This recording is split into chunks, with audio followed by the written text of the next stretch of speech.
Ibarat Allah yang kami muliakan. Yang kedua, upayakan jangan ada yang jauh dari ulama. Ini di akhir zaman ini kan banyak yang sesat nanti, banyak yang batal imannya, banyak yang murtad, banyak yang mengikuti aliran-aliran sesat. Supaya tidak terjadi kita termasuk sesat, dekat dan akrablah dengan ulama. Tadi yang disampaikan dalam kultum oleh guru kita, maka jadikan itu sebagai pegangan utama, jangan jauh dari ulama. Ulama yang macam mana? Ulama yang benar-benar, ulama betul-betul ulama, bukan ulama kecebong, bukan ulama kucing aja, bukan, tapi betul-betul ulama, sebenar-benar ulama. Imam Syafi'i ditanya, ketika Imam Syafi'i berkata, nanti akan datang masa-masa fitnah. Saat itu kalian harus berpegang erat dan mengikuti serta taat kepada para alim ulama. Murid-muridnya bertanya, guru, ulama yang macam mana? Ulama kan banyak, kata murid-muridnya. Kata Imam Syafi'i, ulama yang tidak tawaf di sekitar pintu penguasa. Paham maksudnya nih? Ulama yang tidak tawaf di sekitar pintu penguasa.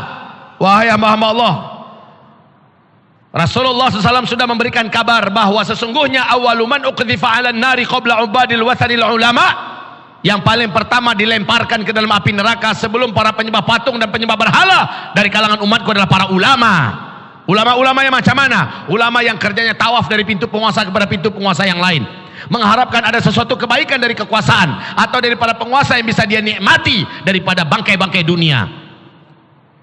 Ulama macam ini datang menjilat. Siapa saja ulama yang datang kepada pintu penguasa atau orang kaya dan dia diam saja, ketika dia datang bukan untuk mendakwahi, tapi dia diam saja, dia lihat ada ketidakbaikan, ada yang tidak lurus dilakukan oleh orang yang berkuasa atau orang kaya, dia diam saja, maka telah hilanglah sepertiga agama ulama ini. Bila ia datang kepada penguasa atau kepada orang kaya,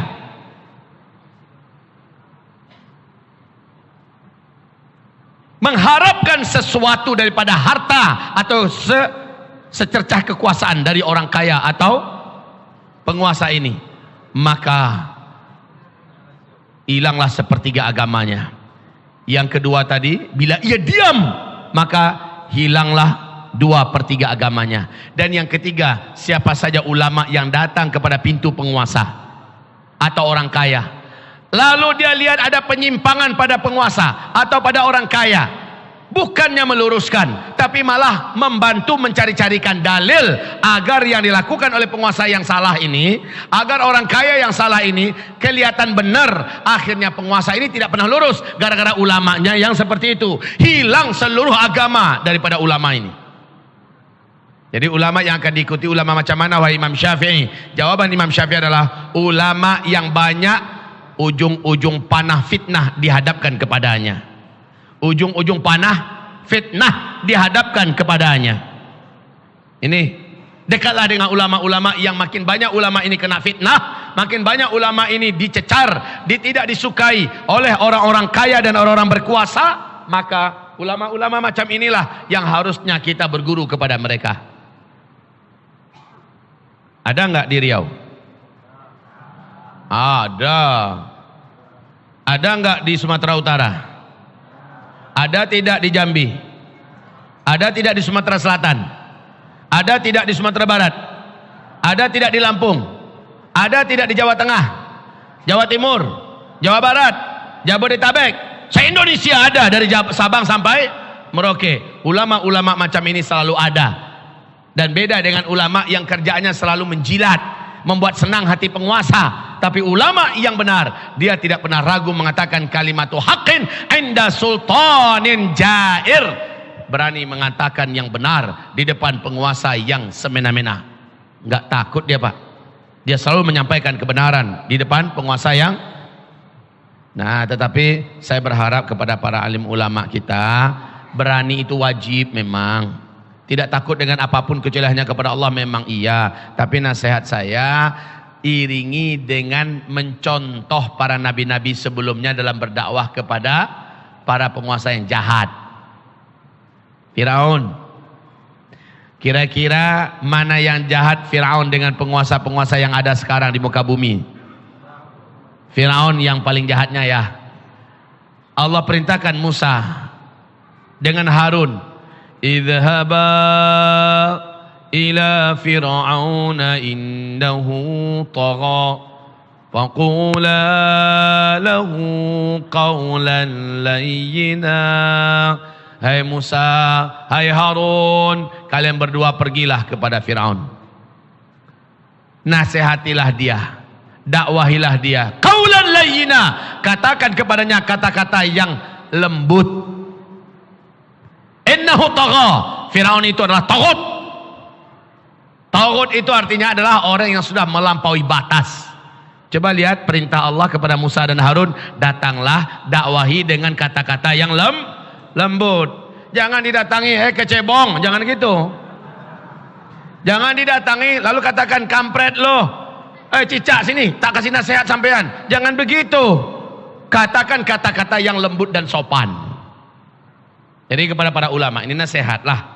Semangat-semangat apa kita, baguslah. Umat hari ini sudah nggak suka lagi melihat para ulama-ulama yang balelo, ulama-ulama yang penjilat. Umat butuhkan ulama-ulama yang tegas, tegar, berprinsip, tetapi ulama yang juga tidak kasar karakternya, tidak kasar kata-katanya. Setuju? Nah, yang kedua, bekalan amal kita yang kedua setelah dekat para ulama ini tujuannya apa? Ya belajar. Khususnya yang dipelajari di akhir zaman ini masalah akidah, Pak. Masalah tauhid. Saya ingin Masjid Agung An-Nur. Ini Masjid Agung An-Nur atau Masjid Raya An-Nur namanya? Masjid Agung An-Nur.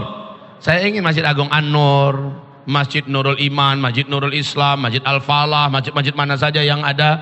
Ini sebaiknya di masjid-masjid sekarang sudah selayaknya kitab tauhid diajarkan secara berkala, dan umat juga wajib memburu di mana ada kajian-kajian tauhid oleh para ulama-ulama Rabbani, datangi cepat. Fase ini wajib fardu ain hukumnya bagi setiap kita mempelajari tentang tauhid yang lurus, akidah yang benar, iman yang sahih versi Rasul dan para sahabat. Ini wajib, Pak. Coba buka 10 pembatal syahadat. Banyak umat Islam yang tidak tahu 10 pembatal keimanan. Banyak umat Islam tidak tahu, dan ini tugas para ulama menyampaikannya. Jadi tolong desak ulama-ulama kita, wahai kiai, wahai ustadz, wahai buya, wahai ulama kami yang tercinta, ajarkan kami tauhid yang benar. Jadi kalau ada diumumkan Masjid Anu membuka kajian tauhid bersama ustadz, doktor, LCMA dan lain-lainnya, maka datanglah.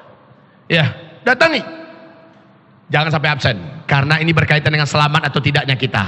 Oke? Jadi ini yang pertama. Ini yang pertama. Dekatlah dengan para ulama, timba ilmu tentang akidah dan tauhid dengan para alim ulama kita. Jangan menjauh daripada ulama.